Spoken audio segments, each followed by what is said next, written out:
Once upon a midnight dreary, while I pondered, weak and weary, over many a quaint and curious volume of forgotten lore, while I nodded, nearly napping, suddenly there came a tapping, as of someone gently rapping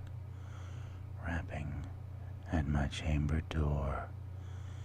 "'Tis some visitor," I muttered, tapping at my chamber door. Only this, and nothing more.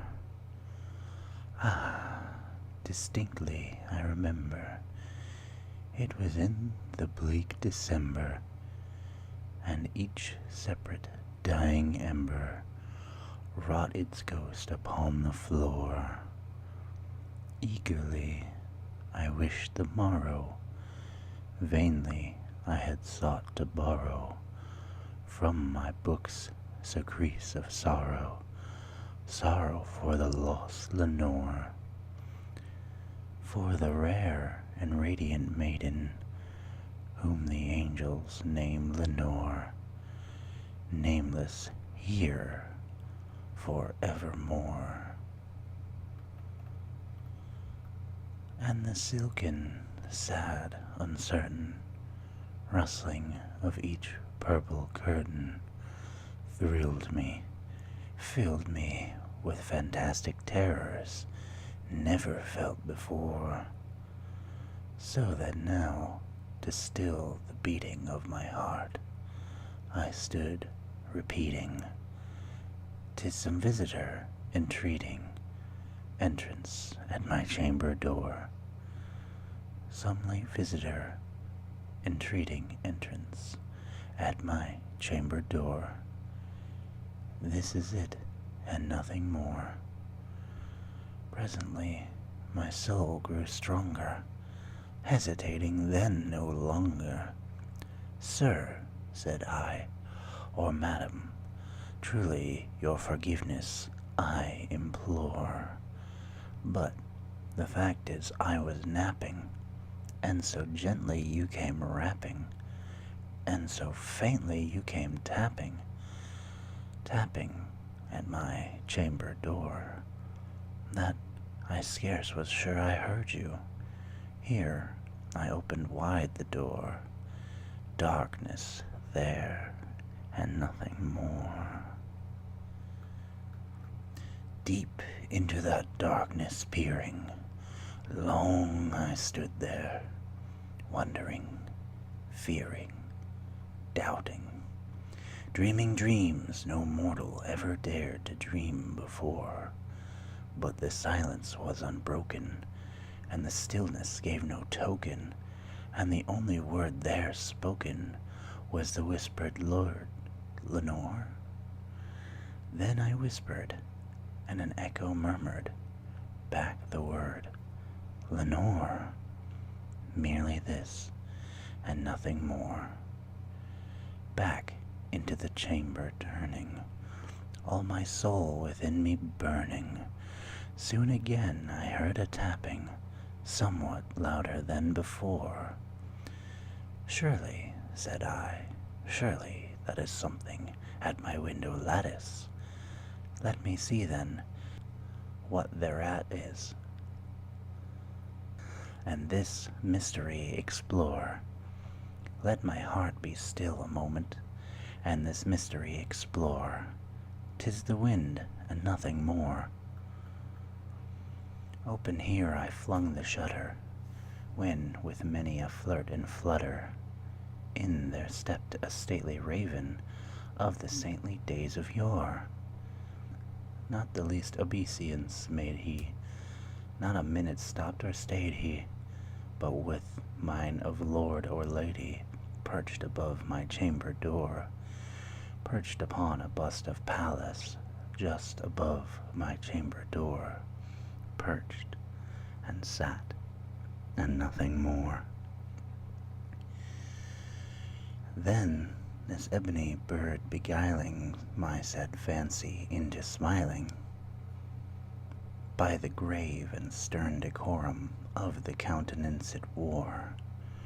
Though thy crest be shorn and shaven, thou, I said, art sure no craven, ghastly grim and ancient raven, wandering from the nightly shore. Tell me, what thy lordly name is on the night Plutonian shore? Quoth the raven, nevermore. Much I marveled this ungainly fowl, to hear discourse so plainly, though its answers little meaning, little relevancy bore.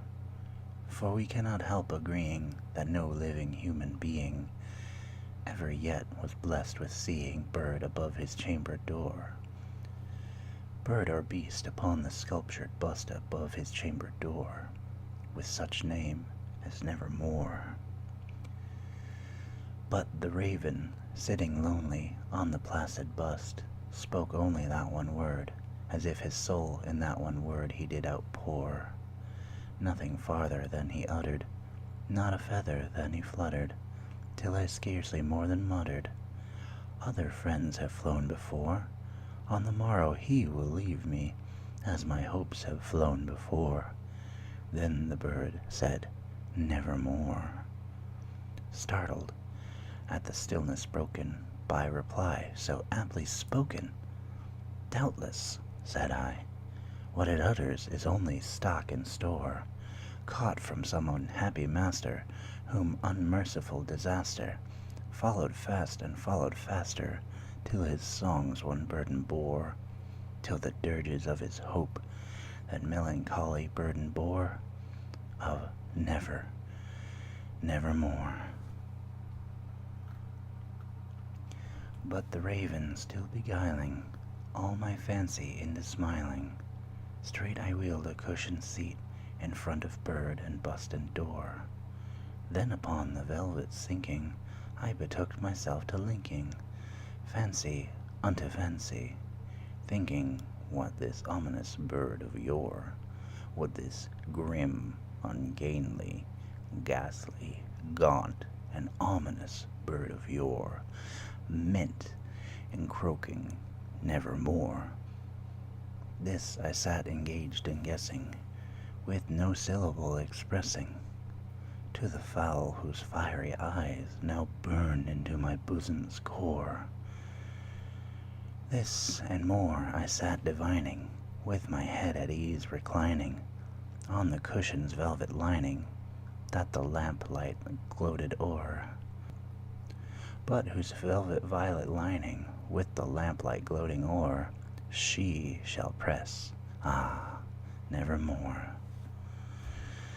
Then, methought, the air grew denser, perfumed from an unseen censer, swung by seraphim whose footfalls tinkled on the tufted floor. Wretch, I cried, thy God hath lent thee, by these angels he has sent thee, respite and nepenthe from thy memories of Lenore. Quaff, oh quaff, this kind nepenthe, and forget this lost Lenore. Quoth the raven, nevermore. Prophet, said I, thing of evil, prophet still, if bird or devil, whether tempest sent, or whether tempest tossed thee here ashore, desolate yet all undaunted, on this desert land enchanted, on this home by horror haunted, tell me truly, I implore, is there balm in Gilead? Tell me, I implore. Quoth the raven, nevermore. Prophet, said I, thing of evil, prophet still, if bird or devil, by that heaven that bends above us, by that God we both adore, tell this soul with sorrow laden, if, within the distant Aidenn, it shall clasp a sainted maiden, whom the angels named Lenore. Clasp a rare and radiant maiden, who the angels name Lenore. Quoth the raven, nevermore. Be that word our sign of parting, bird or fiend, I shrieked, upstarting. Get thee back into the tempest and the night's plutonium shore. Leave no black plume as a token of that lie thy soul hath spoken. Leave my loneliness unbroken. Quit thy bust above my door. Take thy beak from out my heart, and take thy form from off my door. Quoth the raven, nevermore. And the raven, never flitting, still is sitting on the pallid bust of Pallas just above my chamber door, and his eyes have all the seeming of a demon's that is dreaming, and the lamplight o'er him streaming throws his shadows on the floor. And my soul from out that shadow that lies floating on the floor shall be lifted nevermore.